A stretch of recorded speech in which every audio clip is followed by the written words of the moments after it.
Hello, everybody. I know nerves are high, tensions are high, and here I am to, I don't know, do a little bit of cheerleading, not the new one in the NFL. A little bit of, I don't know, share some data that will either shatter your dreams or get you excited. I'm not sure which one. Let me know below after. Or actually, could one of the moderators create a poll? Did this shatter your dreams or get you excited? I'd be very interested. I'll share that at the end. Thank you, Andy, for coming. I know people are worried about what's going on in the market. I know certain assets are down. I'm going to share a lot of perspective today as to exactly where we are and what's going on and where we've come from. Bitcoin's just over 114K. And this one is about, was there even a bull market? Is it a phantom bull market, etc.? Let's get into it. And thank you to the mods in the chat. Yes, t-shirt. I've worn this twice, second time. I wear it on very special occasions when people need a little bit of a lift, like myself. Anyway, I'm still a believer if there's any doubt. And this is a video where it's not financial advice, just a guy on the internet. And I shout out to everybody in Patreon. Patreon member for 2 years. Amazing the content you share. You're like a sophisticated robot. LOL. Nah, I'm just an average guy. But thank you for being here. I hope it's helpful. First of all, we'll do a little bit of news and a little bit of history. This is shout out to the Bitcoin archive. Exactly 17 years ago today. And Cal, exit the matrix. Thank you for that too. This is an email written from Satoshi Nakamoto to Adam Back. Okay. Super interesting. Of course, these emails don't exist anymore. But it was brilliant. And it was a piece of technology that Adam Back created called Hashcash, if I recall, that made Bitcoin possible. Amazing. And the question is, who is Satoshi? I hope he remains anonymous forever. Cybertruck crypto. I like that. I'm a Cybertruck crypto guy myself. Another bit of news too. China's coming in. Ming Shing is buying $500 million of Bitty, $500 million of Bitcoin. Again, in Hong Kong, they consider Hong Kong like the financial center of China, even though it's offshore. It is very, very powerful and has a lot of wealth. And it's not just Hong Kong as well. The Scandinavians have been stacking a lot of MicroStrategy in Q2. We heard about the Norwegian pension fund, which I do not recall the name of. Apologies if somebody can drop it below.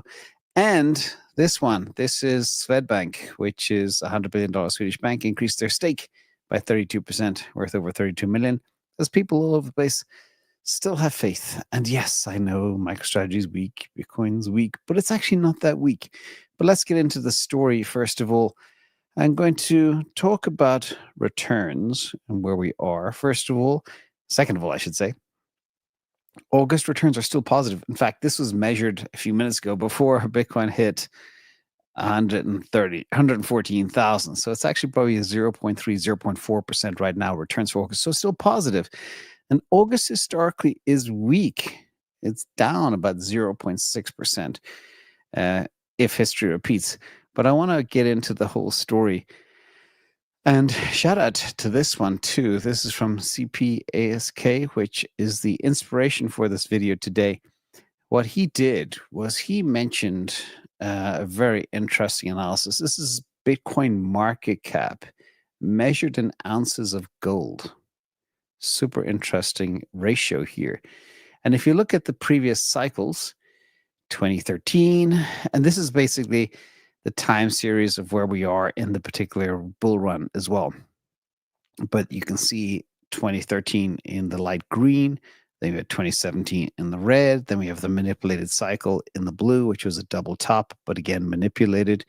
And then we have the current cycle here. What inspired me for this video is, if you look at this, we've been tightly following the curve since the low in November 2022, but we can't seem to get ahead of it like we have in Bitcoin US dollar. When you measure the performance of Bitcoin during this bull run in hard money, which means in gold, there hasn't been a fourth cycle at all. The orange at the bottom is like flat since November. Nothing has happened. Even gold itself has been flat since April. We'll get to that in a little while too. So this made me think, it's like, okay, Bitcoin versus hard assets hasn't done very well at all. But let's look at Bitcoin in real terms, not nominal terms. So we're going to debase the performance of Bitcoin. But before we get into that and look at all the previous cycles, let's look at this one. And I tried to find a pattern here. This is the days since all-time high. And if you go back in time to 2011, 2013, 2017, 2018, 2021, 2022, and 2024, 2025, first of all, it looks like the topping action is elongated, which means we hit an all-time high faster and sooner than ever before, but then we chop for longer and we make new all-time highs gradually over time. I think much of that is because of the ETF influence. Then we have the manipulated cycle of 2021. You can throw that out the window. And then 2017 for the whole year was kind of like up only, new all-time highs with great frequency every couple of weeks. And then we go back to 2013. It's a little bit like what we had in 2021, 2022. And that I can't really find any other pattern other than this cycle has run longer from making new all-time highs, which is a good thing. Elongated cycle is a positive thing. But let's get into actual returns. I want to share where we are with, again, in the same piece of history from 2022 to today versus Bitcoin versus Dixie. The big blue line is the dollar index, okay? And of course, Bitcoin has a strong relationship, inverse relationship to the dollar index. So the Dixie dollar index, blue line. The pink reddish line behind is the Bitcoin price. When the dollar index goes up, Bitcoin typically goes down. Sometimes, though, they both chop sideways at the same time. But since the beginning of the year, the dollar index has been down only, really crashing down, which makes the dollar weak, which makes it harder for other countries around the world because dollar stuff is kind of cheaper to buy. But basically, if the dollar index is weakening, it's often good news for Bitcoin roughly 3 months later. So we have kind of bottomed over the last month or so, but that means there could still be blue skies ahead over the next 2 months plus. But remember, if the dollar index is strengthening, it can often signal bad news ahead for Bitcoin's price. So it's important to take that into account as well, because this is how many people actually measure Bitcoin in dollars. Dollars I call melting ice cubes. They're a moving target, down only moving target, kind of like this chart represents. But let's look at the previous cycles, because this is what got my interest. And again, shout out to APSKY. I hope I got that right. This is the actual nominal returns since the previous all-time high in 2021. If you divide Bitcoin by the M2 money supply growth, you get 59% return over, get this, over 4 years. That's not very exciting, ladies and gentlemen. Now, if you bought at the bottom at 15.5, you're very happy. But if you held at the last top all the way to now, you're not getting very far, which is disappointing. But let's look at previous cycles. That's 59% from 2021 to today. And this is taking into account the exact price. This is the same thing, Bitcoin over M2 gains from 2018 all-time high to the 2021 all-time high. It's 126%. That's a little bit better. See the little double top there? Again, a lot of people say this was a manipulated cycle.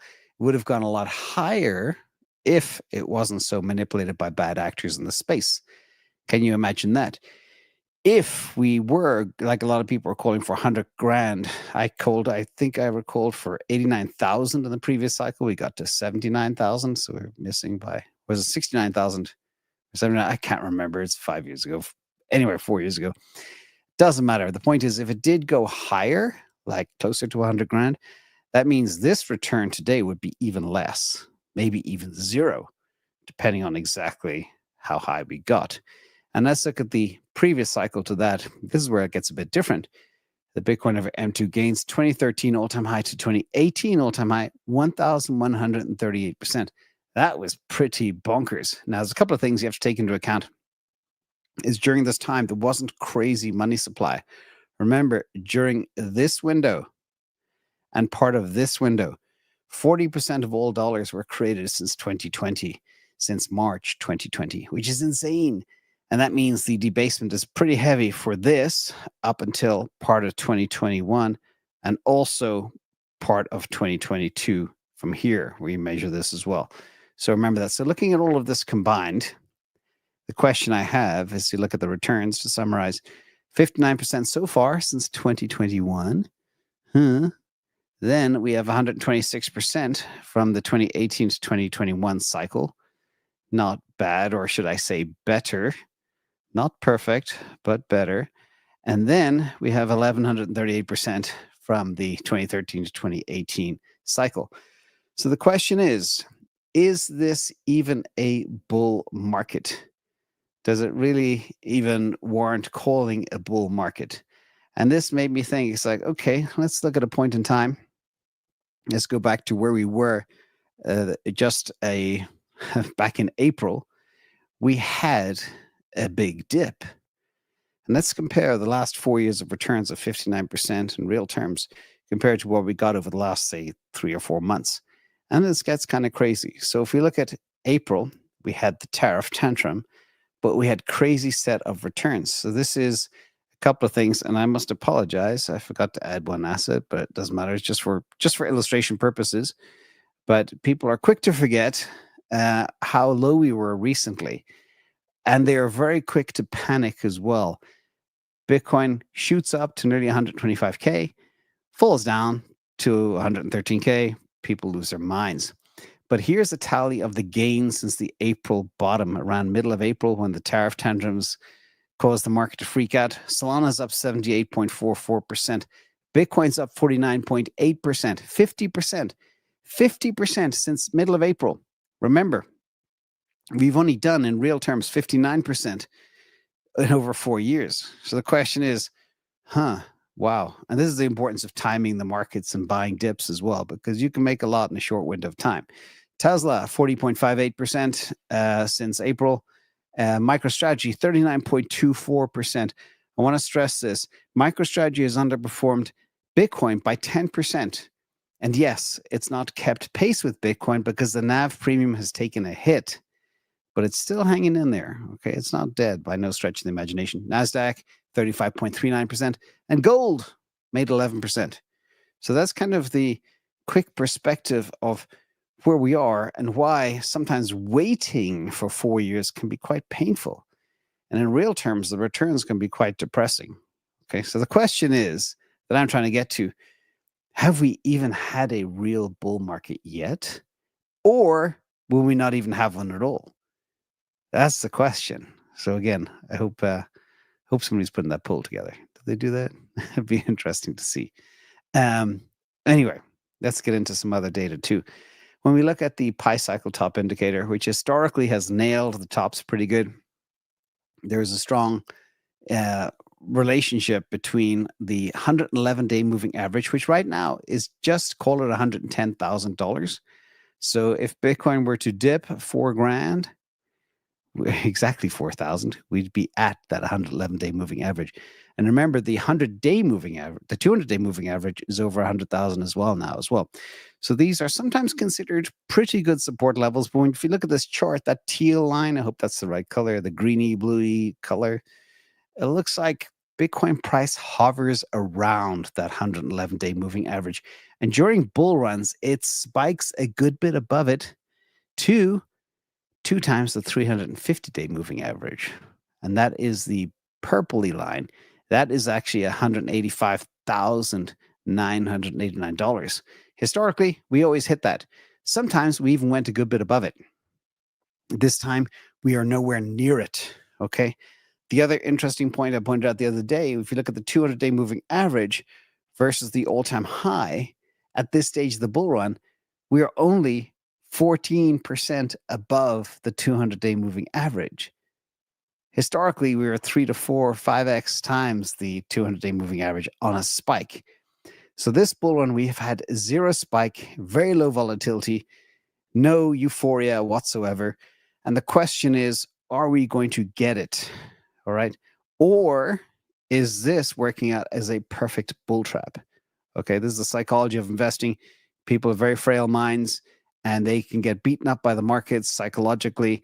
And they sometimes on a dip, they lose all faith. They pack their bags and go home. And that's right before the party starts. The euphoria time. We have had, the point I'm trying to make is there has been no euphoria whatsoever. The returns in real terms compared to the previous cycle suck. You can make that much if you just traded since April. You could have just joined the Bitcoin party in the middle of April, bought that dip, and you would have done way better than buying 4 years ago. Even though the price is different, at the 4 years ago at the all-time high, even though the price is different in real terms, it's very different. Now, I want to share two other perspectives that'll kind of tell us where things are going. First of all, this is the same monthly chart, but I've circled a couple of boxes that are important. This is October, okay, 2020, whatever, 2013, 2017, and 2021. And October we call Uptober. It's Uptober for a reason.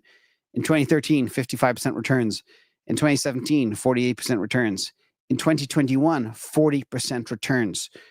The question is, what will happen this October? Okay. Will this October give us something like this, which is really lagging right now? Or even better, something like this would be pretty cool. The question is, what will happen? Now, we do know August is historically weak, as I mentioned before. It's down. And September in these same cycles can be pretty bad. Down 4.4% in 2013, down 7.9% in 2017, down 7% in 2021. I expect September to be no different. However, we're still a little bit above the odds so far this August, and it's a different asset class this time around. But sometimes history does repeat. So the other thing that we have going on in our world, which is kind of exciting, or not, this is the not exciting part. First of all, Morgan Stanley say no cuts this year. The Federal Reserve will not cut interest rates. The risk assets need an interest rate cut for them to do very well. So far, Morgan Stanley is saying it's not going to happen. Now, CME, which I look at almost at least a couple of times a week for years and years and years, they are normally on the money. They're calculating 83% of a rate cut in September. And the Fed is under tremendous pressure to do so. So the question is, what's Morgan Stanley doing? Are they talking their bag? Are they short the market and they want to frighten the market to bring it down? Because CME, for me, is always the truth, not the Morgan Stanleys or the JP Morgans or the Goldman Sachses or the Guggenheims or any of these guys. They all talk their book. They don't tell the truth. So let's come back to this on what day is that coming in? I think it's the 19th of September, 17th of September. We will see who is right. Is it Morgan Stanley or is it the CME? I normally prefer the CME. So with that, everybody, let me know if you think this is good news or bad news. But technically, based on numbers and history, number one, returns have sucked in real terms for Bitcoin, unless you bought at the bottom. But if you bought at the top and held, you are not a happy camper, and it's nowhere near previous cycles. Second of all, that could be good news because that could mean the euphoric time is yet to come, and this could just be a bull trap. We don't know. Finally, things happen fast in Bitcoin. This is meme of the day. This is the Bitcoin crash. 2 weeks ago, we all had a ton of money. Today, we got no money. 2 weeks into the future, we have a ton of money again. That's how fast things happen. I thought that was hilarious. Anyway, thank you to the mods in the chat. I don't know if there is actually a... let me see. Did we do a survey? I don't know if the mod heard me. Yeah. We did do a survey. I'll go and call out the survey results right now if I can see it. So 84% of you, the fact that we have not had a great bull run or a phantom bull run or no bull run excites 84%. And 15% it says shatters my dreams. And that was, thank you so much to the over 500 people who responded to that. And thank you to the mods in the chat too. Actually, I might be able to share the results live. Hold on. Let me see if I can pull this in. Yeah, there it is. Blow it up so you can see it for yourself. Again, 84% excited, 15% dreams are shattered. Again, I like the 84%. That means we could still have the euphoria time. Thank you all for coming. Hope you enjoyed the show. A little bit of a different analysis today, but I felt like you all need a little bit of a pump me up somehow.